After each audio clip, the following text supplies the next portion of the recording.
Welcome to XYPN Radio, where your host Alan Moore brings you into a community of fee-only financial planners who want to profitably and successfully serve Gen X and Gen Y clients. If you're ready to get the knowledge you need from leaders in your field, learn from forward-thinking advisors, and take action on your own goals, XYPN Radio is the show for you. Here's your host. Hello, and welcome to this episode of XYPN Radio. I'm Maddie Roach, your host for today's podcast. Alan Moore is still enjoying his sabbatical. I'm excited to chat with Webb, XYPN's sales coach, on the podcast today. Joins the XYPN team with a unique experience, having worked as an entrepreneur herself. She ran an event center in Georgia for nearly 14 years, where she hired staff, built culture, and her space became known as the premier event center in the Southeast. However, as she shares on the podcast, dealt with her own share of challenges, being an entrepreneur and business owner. After deciding to sell her business, she made the switch to Bozeman, Montana, where she fell upon and in love with XYPN. Today, coaches XYPN members on how to perfect their sales process. As you'll hear, it's much more about the attitude you take with that process and the value you place on your services that can make the real difference. Talks a lot about the importance of understanding the needs of your prospects and understanding how your ongoing services will cater to those needs.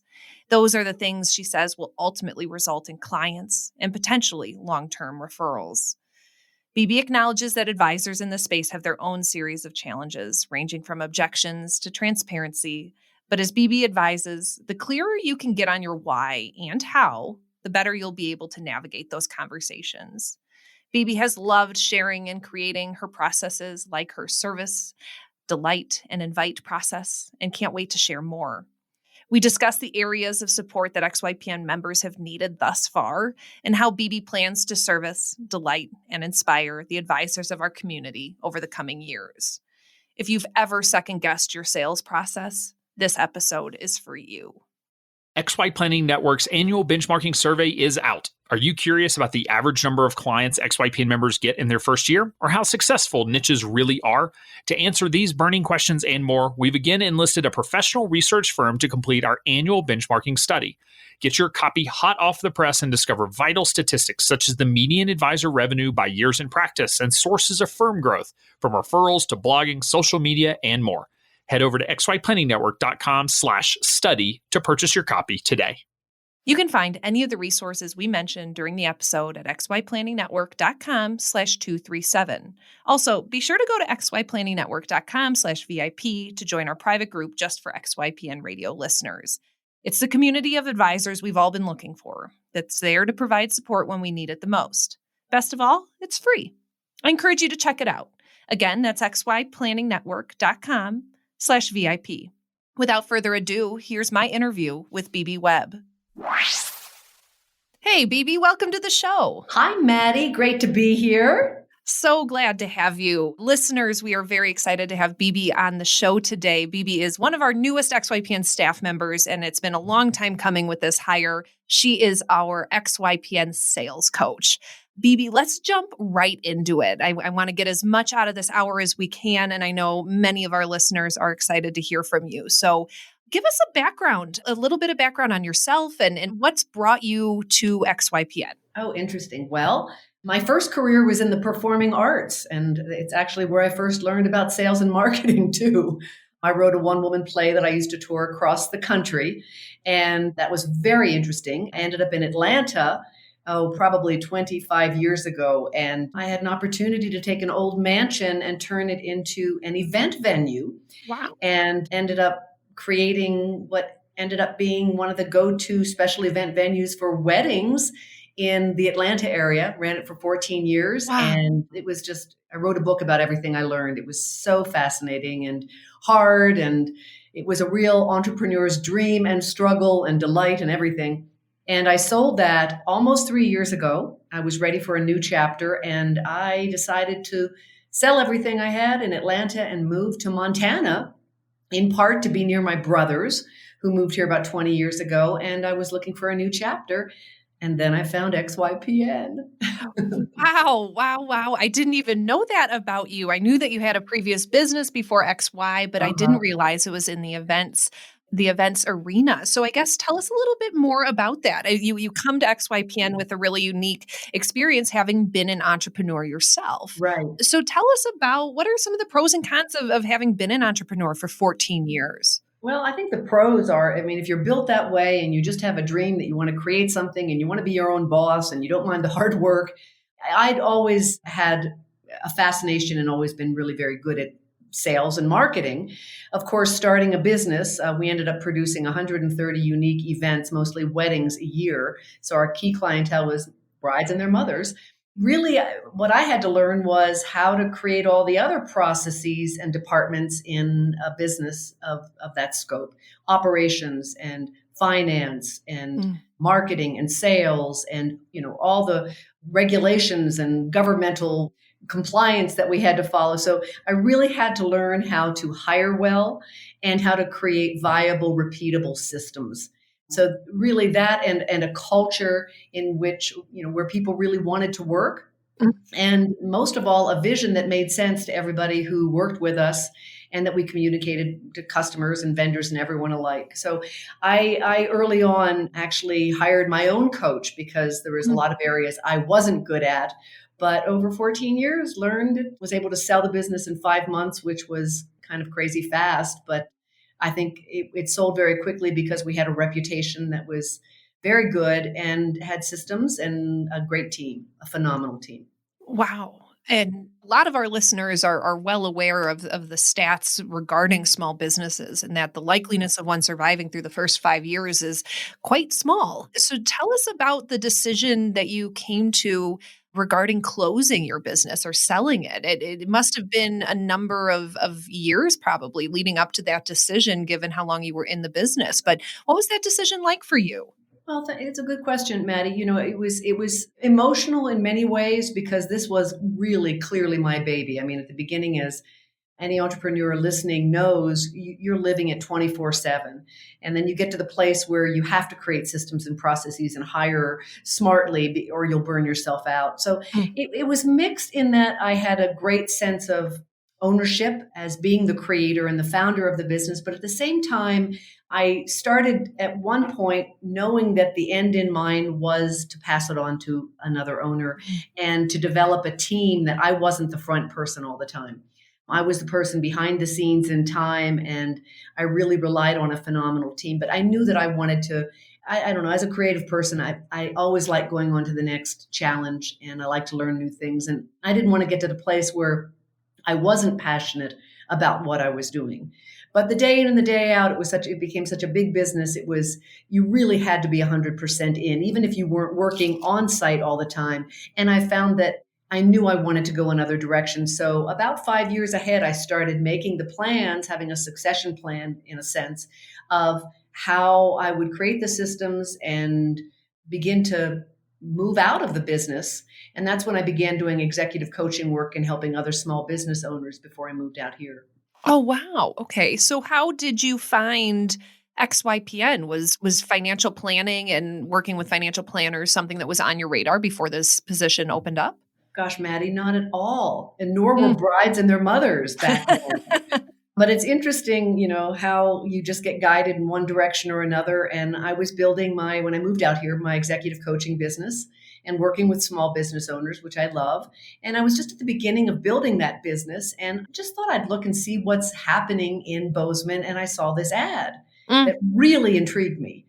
I love the vision. I love the culture. I said, I wrote and said, gosh, this isn't really financial planning isn't my background. I certainly worked with a lot of financial people in my business, but I'm in love with working with entrepreneurs and that's my experience. And I really was also looking for a culture that I felt made sense for me to work in at this point in my career. And I love that. I forget who the management guru was, but there was somebody who said at one time that culture eats strategy for lunch. And I love that. If you have a strong, viable culture that supports the people who work within it, your business can just grow exponentially. Of course, you've got to have systems and all the other things and a keen vision and smart people running and guiding the future growth. But when I saw that, I thought I'd throw my hat in the ring and 4 interviews later, I was lucky enough to join this phenomenal team at XY. I feel very thankful. I feel like it's the new chapter that I was looking for. I'd worked for a while, by myself, and I'm pretty good at working by myself, having been an artist. But I'll tell you, working with the right team you can grow so much faster and I think do more good. Yeah, I've heard that term a number of times as we talk about building culture here at XYPN.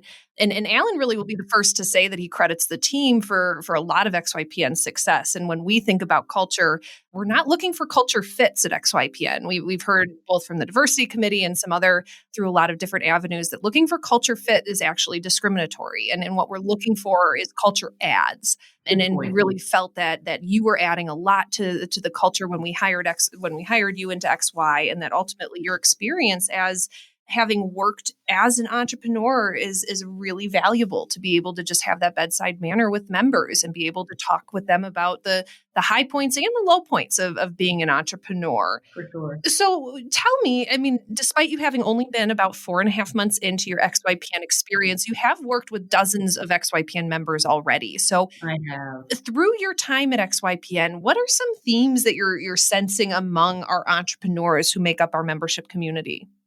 Yeah, great question, Maddie. It's been really interesting to see that a lot of the commonalities are really feeling comfortable in selling their value and what's unique about their offering and being able to phrase that, coming up with something other than just, boy, I'm a financial planner, a financial advisor.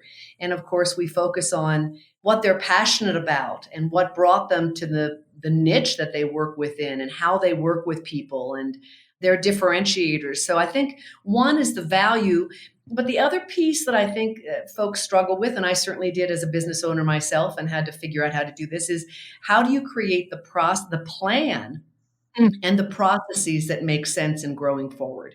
You've got to have a plan on where you're going, the money it'll take, or the number of clients, but then you've got to have a clear and discernible process. So a lot of the different trainings that I'm developing for the preparing, implementing, and building stage deal with just that at the different stages of business. How do you bring in the leads? How do you process the leads? And then at the different stages in business, where do you need to adjust things, whether it's bringing on help, as I had to do in my former business, so you can grow and scale and build? And how do you establish your firm's growth goals at different parts of the process of being in business?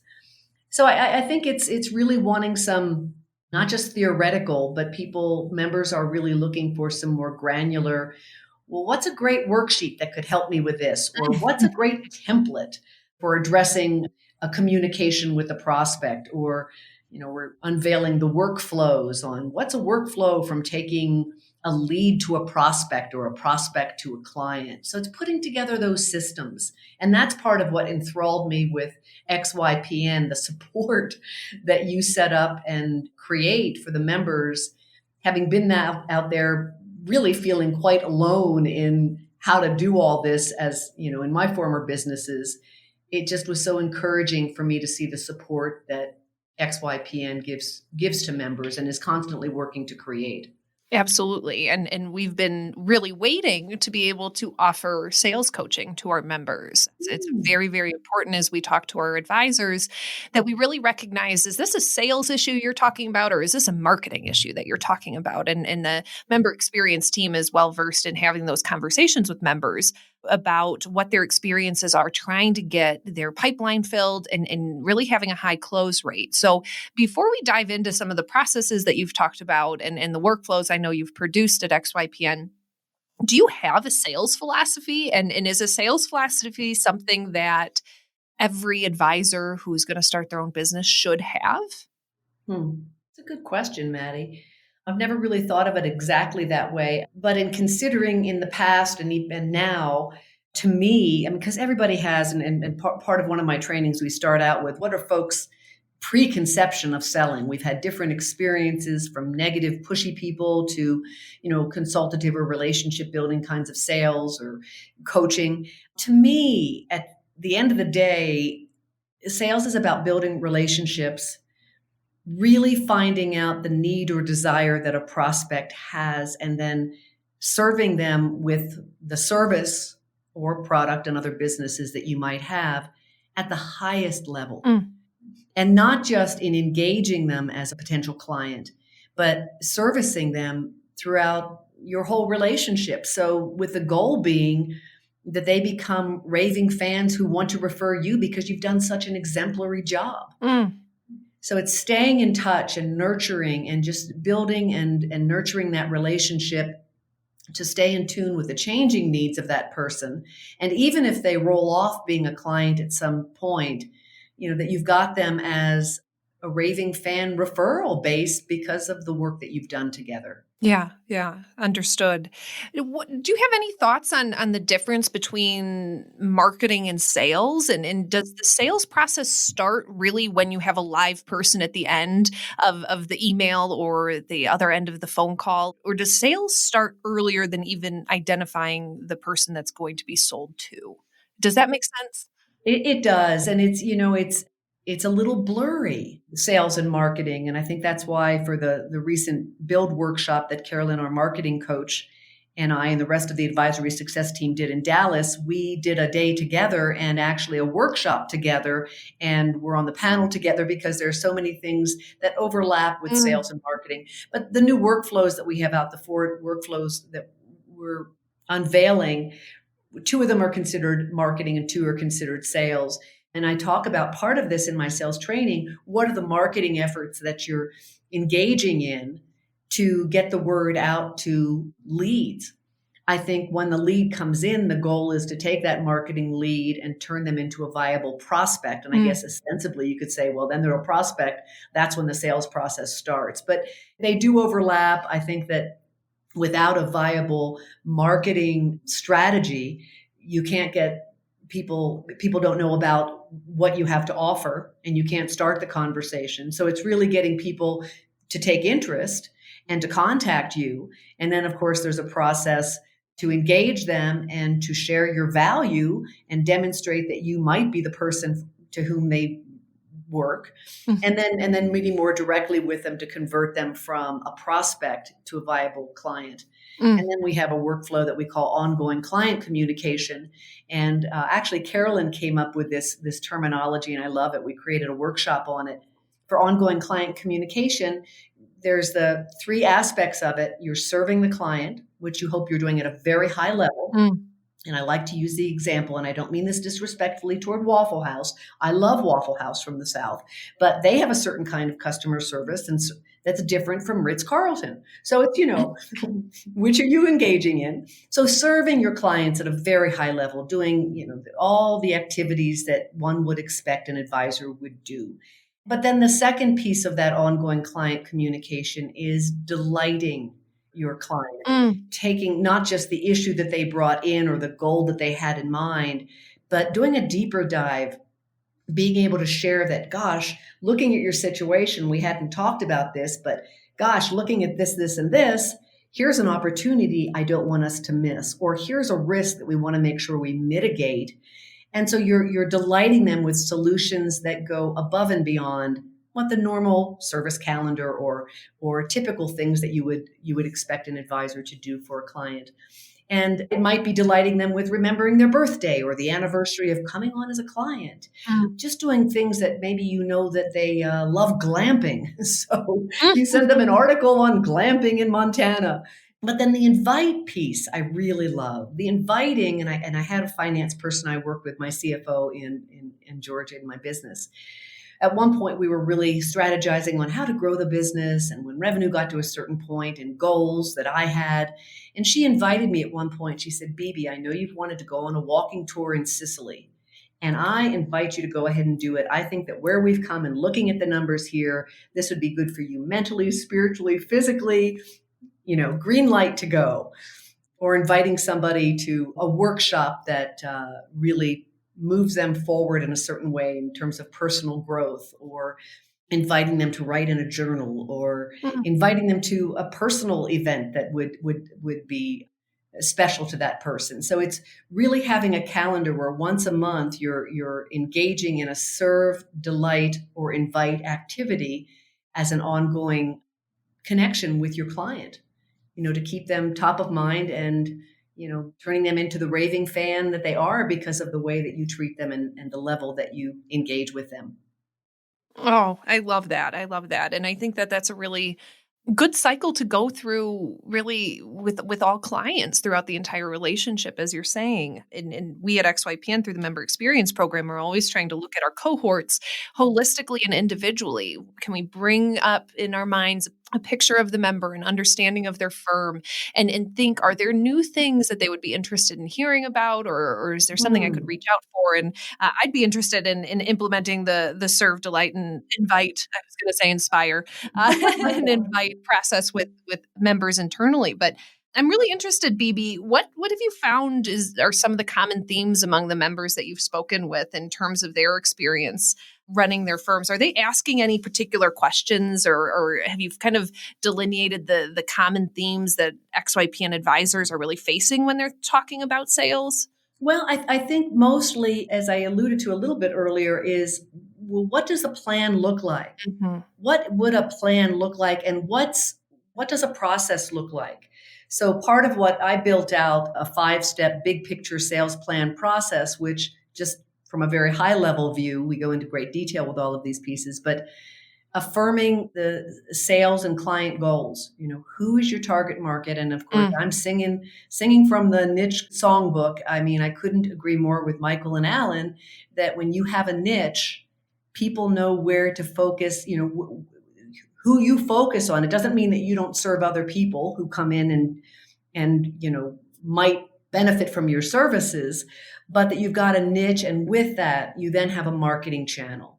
So people can say that, she is the high tech expert for women in high tech, or he works really well with women in transition, divorcees and widows, or whatever it happens to be, hang gliders, people who love, adventure sports, whatever it happens to be. Mm-hmm. I love talking with members about, how do you combine it with something that you have experience in? You can share stories about, how maybe you've worked through adversity, this market that you're serving, whether it's high tech, and some of the pitfalls, and you uniquely can serve that client because you've been there and you have a passion for it. So it's affirming who your key client is and what your goals are. What does it cost to run your business? What's your goal after year 2 in terms of revenue you want to make and profits? And putting together that plan. And the second piece, so that's affirming your sales and client goals, how many clients it'll take, the dollar number, and then planning a course of action, your marketing calendar. This is where marketing sales overlaps. Creating an editorial calendar that if you like to write, maybe within your niche, you're writing specific articles or blogs about high tech or women in transition, divorcees and widows, or whomever. And you're becoming the expert putting content out. It's in your calendar. You might be doing podcasts, and every Tuesday, maybe you write material, you tape it, you edit it, but it's on your calendar that you're constantly getting information out so people know that you're there. Mm-hmm. It might be that you're sponsoring an event, you're speaking at a lunch and learn, any number of activities that get you out as the expert. I love sharing this story that before I go into number 3, at one point in my business in Georgia with the event venue, I realized that nobody in my area had claimed the tagline of the event venue in the Southeast. And I figured, well, gosh, we certainly, I felt we're qualified. We did a great job. And I put that out there. And that was our byline. Oh. And that was probably year 3 or 4. And by year 9, I was speaking at a big conference, about 4,000 people in Las Vegas. And somebody came up afterwards and they said, "Oh, you're BB Webb, aren't you?" I said, "Well, I am." "You own Carl House, don't you?" I said, "Well, yes, I do." "You're the event venue of the Southeast, aren't you?" Darn right we are.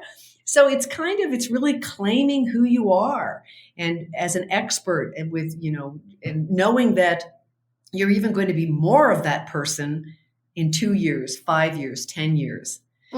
So number 1, affirming your sales, client, and goals. 2, planning a course of action, putting together that marketing calendar to get out as the expert. And then securing your prospect through what kind of marketing activities.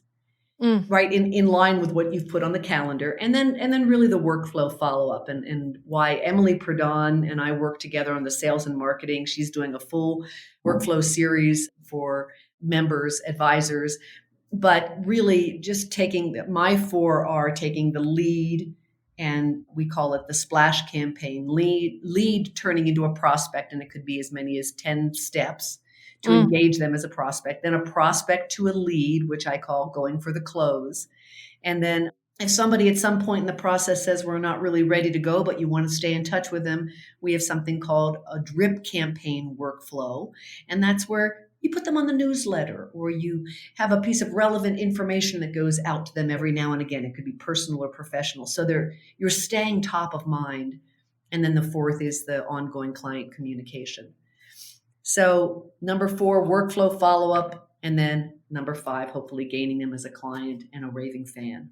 Yeah, that really sounds ideal in terms of how one goes from just learning that they need you to realizing you are the person that they want to work with, all the way into finally working with you. And it really is, I know we talk about niching up all the time on this podcast, but as I was listening to you talk, I just kept thinking how much easier this can be when you really do focus on a niche. And I'm wondering when, I love the overlap between marketing and sales. And I think you're totally right that they're kind of two of the same in a lot of ways. But I'm interested in this question of transparency early on, and in both, whether it be on your website or in one of the first client conversations that you have, but about pricing and how does pricing relate to the sales process? I've talked to some members who are unwilling to share their prices until they really know kind of the complexity of the client. And then I have other advisors who have flat fees posted all around their websites.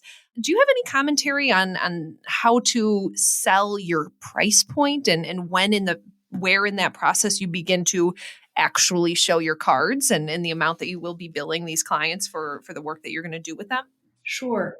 It makes me think of when people talk about objections. And, how do you get around an objection that somebody gives to you? And I think that, if you're building trust and you're sharing value, there really aren't huge objections because you've been really upfront. Mm-hmm. So I think it's really taking, this is the consultative selling piece. It's really taking someone through the process so they feel, they can see, they can get a sense of, you understand the issue at hand or the goal they have. You've heard them, you have experience and passion around whatever that is. And you have stories to share on how you've taken other people in similar situations to a different place.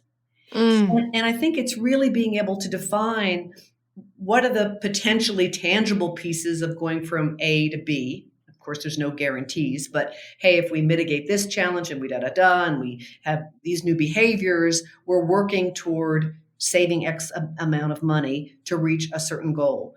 I think those are the tangible, but it's also being able to share what is priceless about what you offer and the intangibles of partnering with somebody who will help you be accountable for doing the things that you know are important to do to have a healthy financial life that will take you to your goal, that will take you past challenges.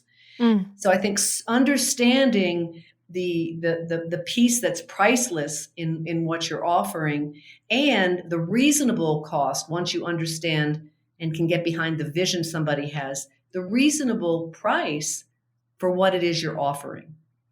And maybe even, bringing in, if you need to, comparisons to other models that they might have known before and how yours is different. And then at the end of the day, it's really up to the person, the prospect. Is what that advisor shared with me worth the time and money to get to this new place? And I think if the advisor has taken the time to really lay out the scenario of going from point A to point B to point C, where they've done it with somebody in the past in might be a little different, but similar situation, track record, credentials, and has built a rapport where that person, the prospect, trusts and, has a synergy with the advisor. I think that those challenges around pricing are mitigated, and they're very transparent, and it's really letting it up to the person. It seems like we're a fit. It seems like I could help you. Is there any reason? I don't know. I'd love to work with you. I think I could help you. What do you think? Yeah. Asking for the sale. Yeah. And sometimes those words are the hardest ones to mutter is, are you ready to work with me? I know from experience, a lot of XYPN advisors are able to really develop a pipeline by networking with centers of influences, and that's Oh, something that we yes. coach on and that we Yes. encourage folks to do.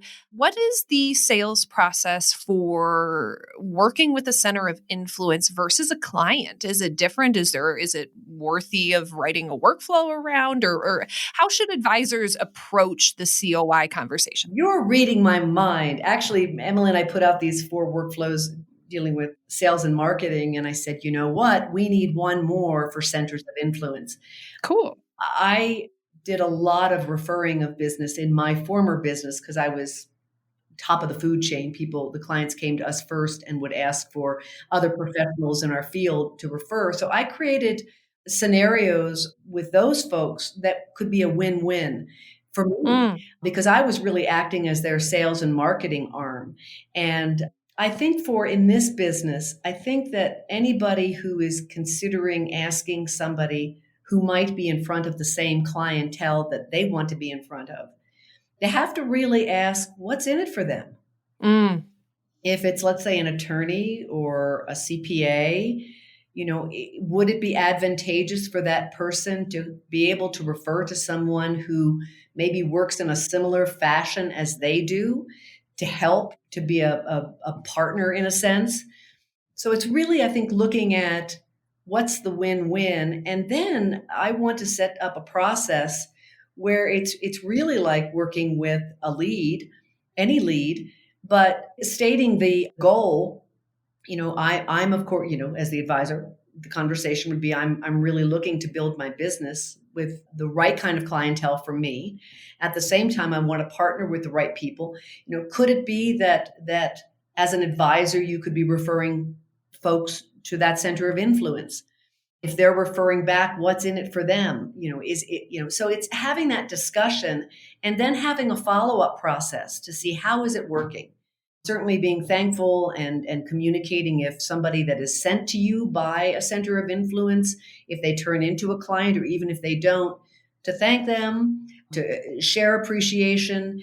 I think that it's having a whole process to stay connected and engaged and communicative as to what's working and what's not. Mm. Because, you really don't need 25, but you might have 3 relationships that are really substantial where there's a win-win proposition that's discussed.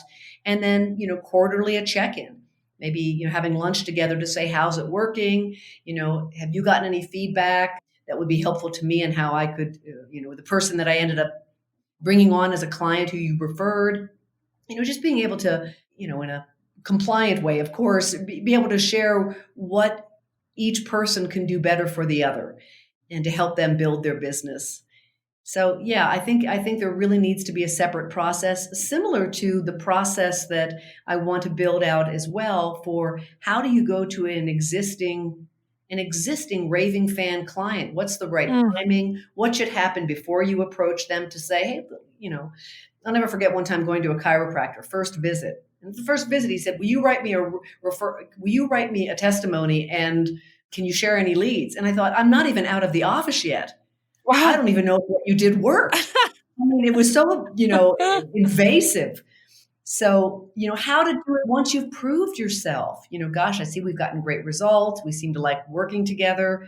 I love to serve. I would love to work with other people who are in this niche who I feel I could serve at a high level, and being able to have that conversation with a client at the right time and in an appropriate way that isn't just all about, hey, get me business, but, having a conversation because, I know I love to refer people who've done me well and I've had a good experience with. And often we don't know that somebody is looking for that. We're not thinking about their sales and marketing. So I think it's fair to ask, but the timing and the gratitude and the process, I think, is one that should be carefully looked at. Definitely. Definitely. Really great advice in there. Thanks for talking through that. Another thing, and I know our sales and marketing team do this, they track the KPIs at the different stages of the pipeline. So I know that we have a sales qualified lead. We track those numbers. We have the marketing qualified lead. We track those numbers. Now, don't ask me what they all mean, but what I'm getting at is that we talk a lot about tracking KPIs, key performance indicators. What, as a sales coach, do you coach on regarding that? Should an advisor be able to say, I took 6 prospect calls and I closed 30% of them at the drop of the hat?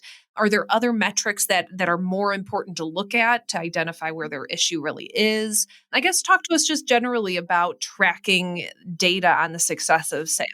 Sure. I'm laughing because, and of course, in my 4.5 months, we haven't gotten to everything yet, but Baby. that is on my, I know it, slacker. It's definitely on my radar and something I've chatted about in some of the webinars that I've been conducting. But I do remember in my former business, one year, I spent $87,000 in marketing. And I remember looking and saying, oh my gosh, we don't even know what's working and what's not. We are throwing spaghetti on the wall, but we're not tracking any of it. This has got to change because this is way too much money going out to not know what's working. So to your point, being able to look at the different activities that I loved, with people, to start with what you love to do. If you don't like to write, then don't write, but maybe you can find experts in your area and collect the best articles that you could share with your clientele, or feature on a newsletter or something with permission. But really, to be able to, as you have different marketing activities, to assure that when leads come in, to know, did that come through an article, a speaking event, a podcast, a referral? Where did it come from? And whatever activities, I used to just abhor when I talked to my sales team, or a marketing team. Well, gosh, we had such a good month. What do we attribute it to? Any owner doesn't want to hear, I don't know. You need to know. So we started tracking everything. And of course, sometimes when people are coming in through a website, sometimes it's a little more challenging to know exactly where something came from. Of course, you can look at metrics, and Carolyn, our marketing coach, is really good at that. But I'd like to put together a workshop webinar where she and I work together on really how in sales and marketing do you track specifically. And actually, I know she has some workshops out there on that already, but certainly important as I'm addressing it in the sales process. It's just best to obviously focus on the things that are working and bringing you business, and the things that are taking of your time and money that aren't working or that you're not passionate about. I'm big on hiring for passion. I know that when I tried to pigeonhole people into roles just because they had an education in it, but they didn't have a passion, boy, that was a mistake as a business owner. But really, if you as a business owner too, in time, as you grow and scale and build, are able to focus on the things that you most love, and the people in your business are too, I think that's the way we all start to get, the right kind of leads and coming in, and then we can really qualify where our attention and energy should be spent. Totally. And I think tracking more than we think is necessary is probably a good idea, because we can always stop tracking things, but it's always hard to identify something and say, oh man, I wish I had been tracking that for the past year. Great advice all around that. BB, I just generally, you've done this for a number of years. You've been an entrepreneur yourself. I'd love some ideas of just some do's and don'ts when it comes to selling. What are some of the hot button don'ts that you have, and what are some of the do's that you can't have a sales conversation without? Do any come to top of mind right now? Well, I think just really, we're so eager, especially to get the new business in when we're watching cash flow go out. And I think the tendency is to talk too much. And I think that a good salesperson really can structure and lead a conversation by asking key questions and then listening, and then guide the conversation dependent on what the person they're speaking with shares. I had a salesperson in my company, my former company, who, when I was visiting one of the appointments, and I realized at the beginning of the appointment, she shared everything that we did under the sun, blah, blah, blah, blah, blah, blah. And I watched the people, the prospects, listening like deer in the headlights. It was too much, where maybe they were interested in a third of that information. So the thing as an owner, when something's going wrong, it always comes back to you. I didn't put a process in place. So we together defined a process on how do we ask leading questions to learn about what is important to the client or the prospect. And then we just take out the pieces that are relevant to them out of our toolbox. Well, we can do that. We can do a little bit of that, and then ask another question. And the process of that is the person feels heard. You begin to build rapport. It's not about you and selling anything. It's just about listening to what's important to them and seeing if you are a fit. You might not be, but I used to love that when we weren't the right fit or the person wasn't qualified for what we needed, because you have to really determine a mutual fit, we would then have a list of other people, other venues who we would refer gladly, who we felt had comparable attention to detail and service and all that culture. And I would not only just give them the name and the number, I would call that person up and say, hey, listen, Sarah's here with me. Wonderful young woman. We had this conversation. We don't have the date available or not a great fit because of but they're looking for, whatever attributes that venue had. So I was doing several things, helping that prospect, creating a raving fan who will go and say, gosh, their venue wasn't a fit, but wow, they were so friendly and helpful. They referred us to somebody else. We referred to another venue. They're happy because I'm throwing business their way. And so they're more likely to refer back to me. So it was just a total win. So I think just listening and being human and not being desperate or scared. And I know how hard that is. I went through the shift in the economy and I almost lost it all. There were some scared nights. But I think the other piece is, just tap into all the resources at XYPN. And I used to lean on my CEO roundtables when I was in business. Other people who were in similar situations as I was. You can't talk to your employees the same way that you can talk with a colleague who is going through the same issues you are as an owner. It's not fair. And I got too close to my employees when I started. We were all working 24/7. And when it came time to have to sadly let some of them go, it wasn't taken very well. And I'd created this family-like atmosphere and I'd blurred the boundaries between owner and employee. And it didn't serve me well. I made a big mistake. So it's really, keeping separate the different roles that are, your role as owner is different than it is as an employee or a team member, but respecting all the roles and defining clear processes as quickly as you can. They can change. Don't be afraid to throw spaghetti on the wall, but then decide what works and then assess down the road. Hey, is this working? And if not, change it. Yeah. I think the last thing is really have a defined culture that you visit regularly. Who are we in the company? Just like in a family, even if it's not written down, you're taught to eat good food and do nice things and travel wisely or whatever you're taught in your family. Yeah. But in the same way, we go from one company to the next. And if it's not written down, it's hard to know how to fit in. But I think that if even if you're a one-person company at this point, advisory firm, knowing what is the culture, what are the values to which we ascribe. So it's really the backbone of your business, that this is the way we do things. This is the way we handle conflict. This is the way we communicate. These are the values that we believe in. And that just creates a backbone that people can trust and rely on, whether it's your customers or your teammates or your vendors.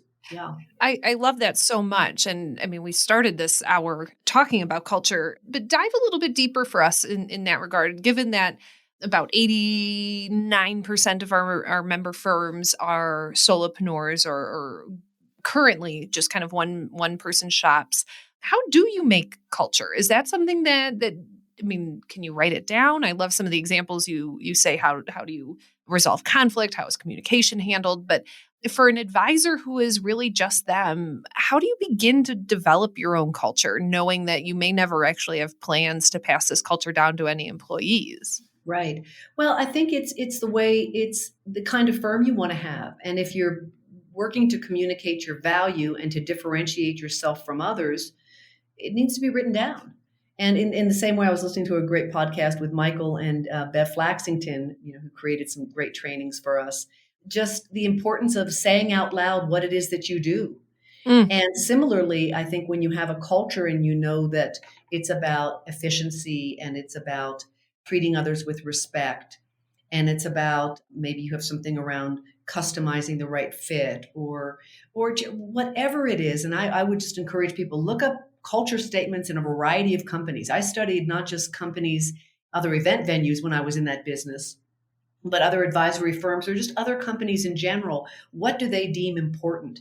And what do you deem important? Because I love the expression just that the way you do anything is the way you do everything. Mm. And if you're inconsistent and unreliable in one area of your life, you might be inconsistent and unreliable in another area. Yeah. But if what are the things that maybe you're not perfect at it? And my team and I weren't perfect at all our culture statements, but at every team meeting, we'd visit the culture value statements and say, how are we doing? Well, we're doing right here, but you know what?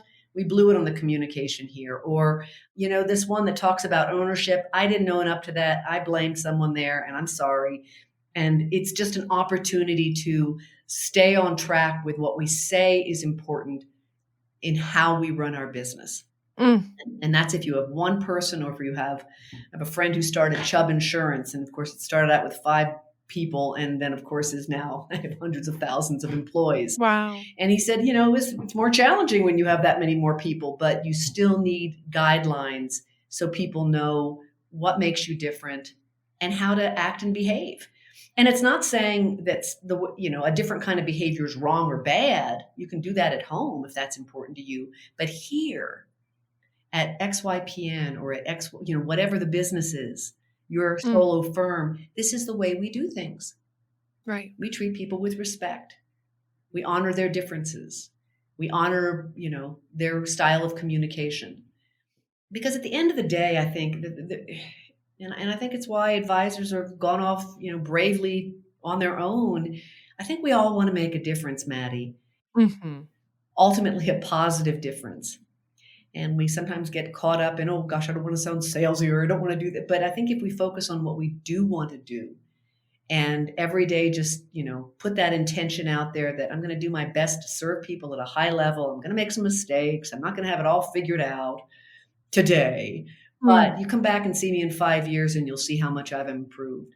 And with the trainings that I'm developing as I'm getting to know members in this industry, it's really fun for me to see where I can support them and together where we can figure out new ways of serving at a really high level and making a difference in this industry.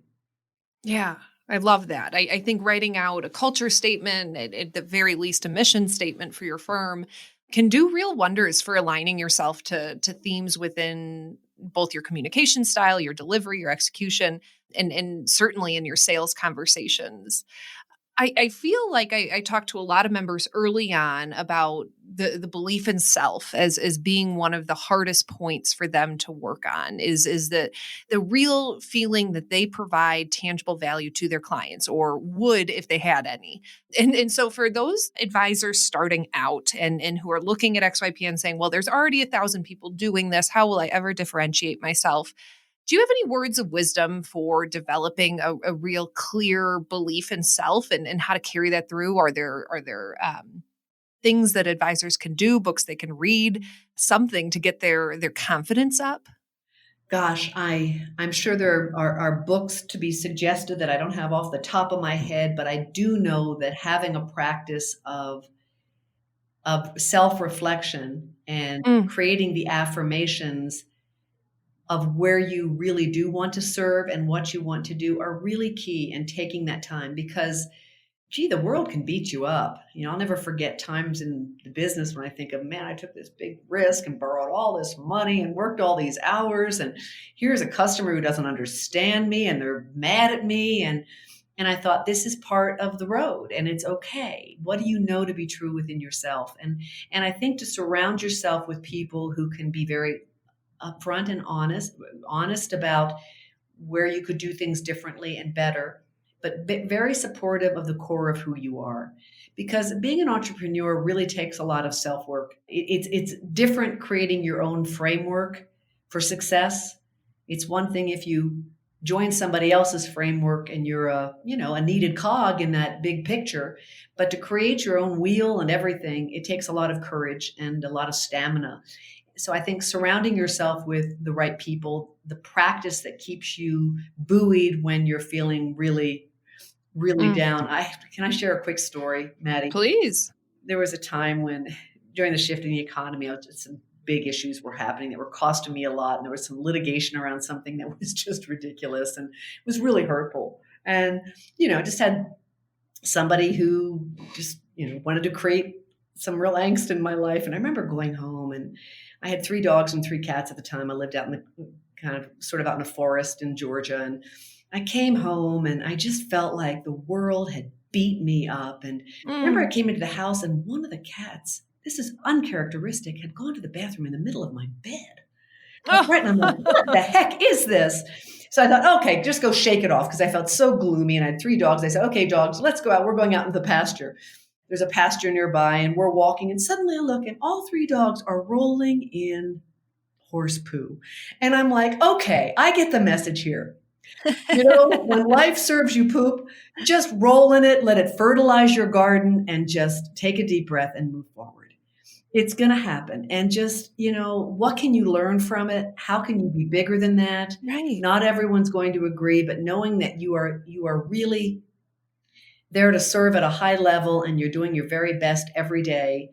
You don't have to be perfect, but you got to roll with the punches. And sometimes we don't know what the punches are. And it's another reason I just, I'm so delighted that between the MES team and compliance and advisor success and all the different places within XYPN that support members, oh my gosh, I wish I would have had that in my business, because it can be super lonely, and you can feel like, gosh, there is no roadmap for this. And anyhow.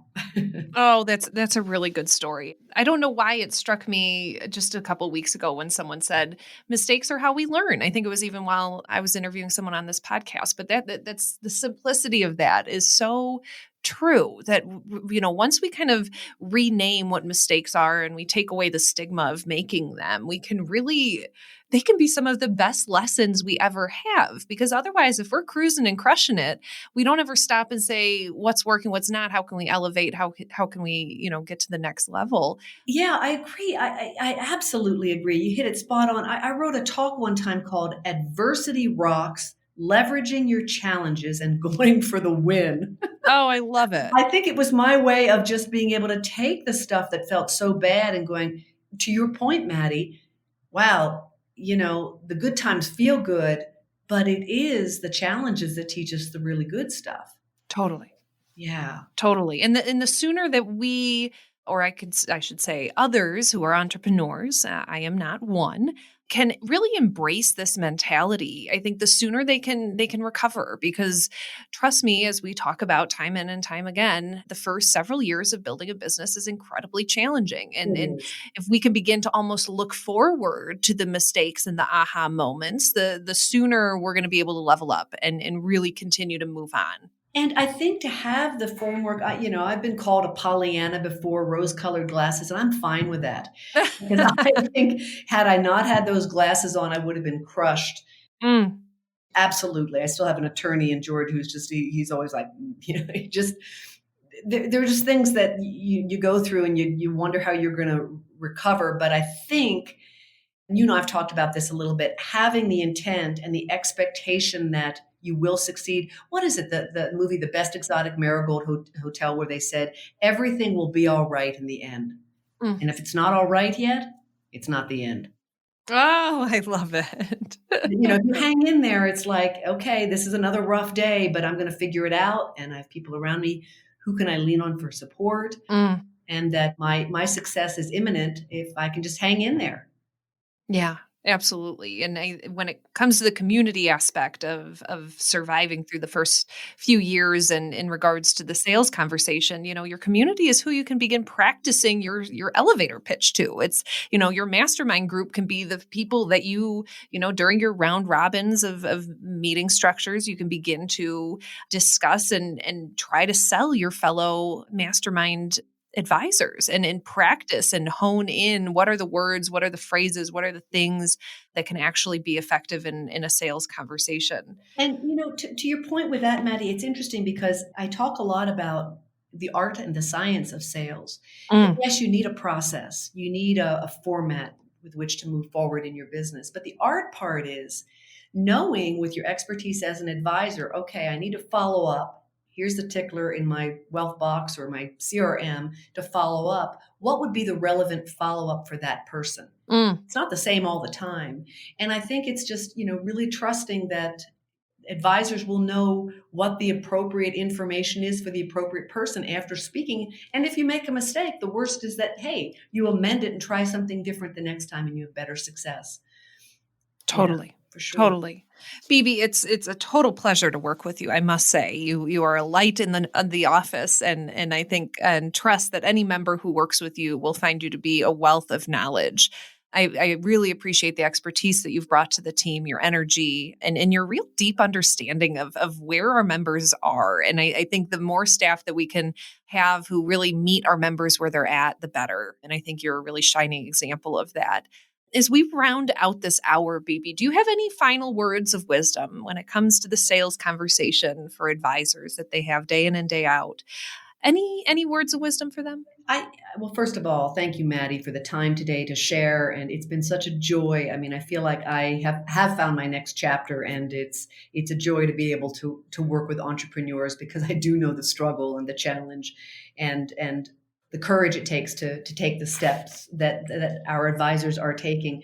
I think in terms of little tiny tidbit of wisdom, perhaps, is in sales or just as an entrepreneur, is to really wake up every day and find something to say thank you for, and to find one piece of joy in the middle of things that sometimes feel so a mire of, oh my gosh, how am I going to get through this? But the joy and the community that they have and something to be grateful for, it really served me well, because there is a lot to be grateful for. It's just sometimes hard to see when you're out there by yourself. And I think that just to lean on the XYPN membership and the cohorts, all the other advisors in this wonderful business. Great pieces of advice, Bibi. Well, thank you so much for being on the show today. I look forward to the questions that will come up in our VIP community, maybe within our forums. And I encourage all listeners that if you do have questions about the sales process, please don't be shy about reaching out to the XYPN community and seeing what their take on it is. And maybe you'll be lucky enough to hear from Bibi herself in those responses. So, Maddie, I just wanted to add too, we added a new sales area in the forum for members to chat with one another about all things sales and marketing. Well, let's keep that conversation rolling. Thank you so much, Bibi. I hope you have a wonderful day. Listeners, I appreciate you tuning in today. Have a great rest of your day. XY Planning Network's annual benchmarking survey is out. Are you curious about the average number of clients XYPN members get in their first year, or how successful niches really are? To answer these burning questions and more, we've again enlisted a professional research firm to complete our annual benchmarking study. Get your copy hot off the press and discover vital statistics such as the median advisor revenue by years in practice and sources of firm growth, from referrals to blogging, social media, and more. Head over to xyplanningnetwork.com/study to purchase your copy today. Be sure to join our VIP community at xyplanningnetwork.com/VIP to hang out with other XYPN radio listeners, ask questions for future mailbag episodes with Alan and Kitsis, and finally, to find a community of like-minded financial advisors. Thank you so much for joining me today. We'll see you next time. You're not alone, and you're not crazy. It's scary starting, building, and growing your own financial planning firm. And that's why we put together a free private community just for you, the Cutting Edge Financial Planner. Go to xyplanningnetwork.com/VIP or text XYPN Radio to 33344 and join a network of thousands ready to change the lives of Gen X and Gen Y clients.